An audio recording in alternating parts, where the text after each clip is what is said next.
We spent a lot of time on Red and Blue examining divisions in both political parties, but the Republican Party has seen some high-profile splits in the first year of President Trump. Here's Arizona Senator Jeff Flake last fall. We must stop pretending that the degradation of our politics and the conduct of some in our executive branch are normal. They are not normal.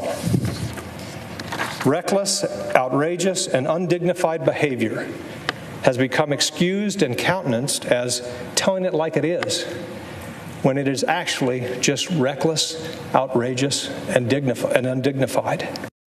A similar divide is playing out among those whom President Ronald Reagan once called the vanguard of the conservative movement, college Republicans. Elaine Godfrey examines that divide in The Atlantic. Her story is titled, "The Future of Trumpism is on Campus." She spoke to more than 24 young conservatives from several schools, and she's in our Washington bureau. Welcome, Elaine. Thanks so much for having me. So this is more of what President Reagan once said about college Republicans. This quote is from 1987. Quote, "College Republicans are a vital force in conservative politics, the vanguard of the Republican Party. I know that the strength of young people's support for our party will ensure the continued success of Republican goals." Help us understand the traditional role of college Republican chapters. Right. So college Republicans have always been an important facet of the Republican Party's grassroots efforts, right? Local elections, state elections, even national elections. They've mobilized young people, helped organize these young people who are passionate, and it's a way for the party to catch people when they're young, to get them active in party politics. And I think now the main issue is that the party is struggling with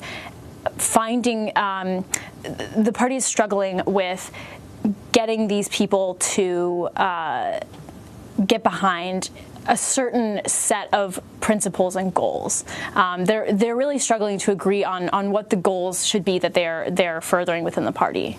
And so given that, to what extent does the fight among college Republicans mirror the fight playing out among elected Republicans, and how is it different? Right. Great question. I mean, it mirrors it perfectly. With what I found, so many college Republicans in 2016 really struggled with Trump.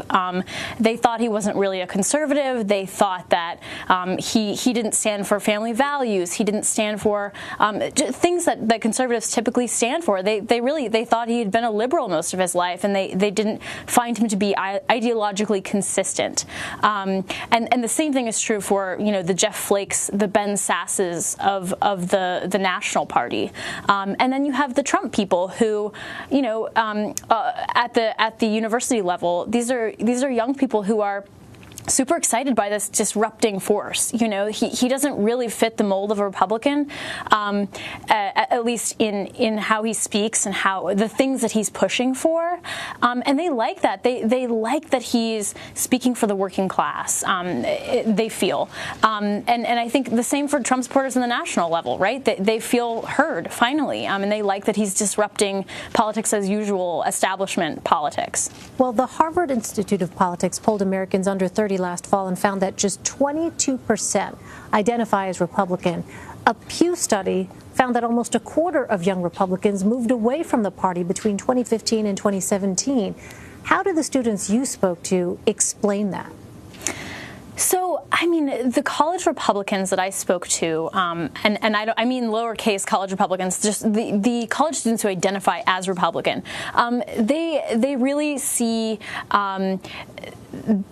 they're losing faith in the party, right? So you have, I talked to one young woman who's the president of the college Republicans at Brigham Young, which is a conservative campus, and she said because of Trump and because of Trump's stance specifically on things like climate change and immigration, specifically immigration, people weren't coming to meetings. People were turned off by Trump at BYU, and she was losing support. And she said to me, I feel like I should quit. I don't enjoy being in college Republicans anymore. And so I think that is a perfect example of this divide. You have young people who are really excited about the party, and they're sort of replacing these people who are thinking, what does this party stand for? Why are we all of a sudden for building a wall and protectionist trade agenda? And so those things are really what's dividing them. So amidst that soul searching, we are now just months away from the 2018 midterm elections. How are college Republicans navigating their priorities for these upcoming races?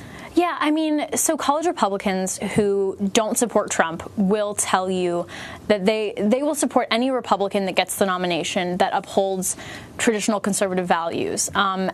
We don't have a lot of Trumpian candidates, and so I don't think it's going to play a huge role. But, you know, in the case of Bobby Lawrence in Pennsylvania, for example, he's a Republican contender, and for 2018, this year, I guess we're already in 2018. His motto is "Make Pennsylvania Great Again," and the Bull Moose Party, who supports Trump and actively supports Trump-like candidates, has pledged to support him in 2018. So we're going to see a little bit of that. But as far as I mean, Trump is really, you know, he's his own guy. He's an individual. I don't think that a lot of candidates are going to look just like him, so it'll be hard. But I expect college Republicans to support Republicans up and down the line unless they are super similar to Trump.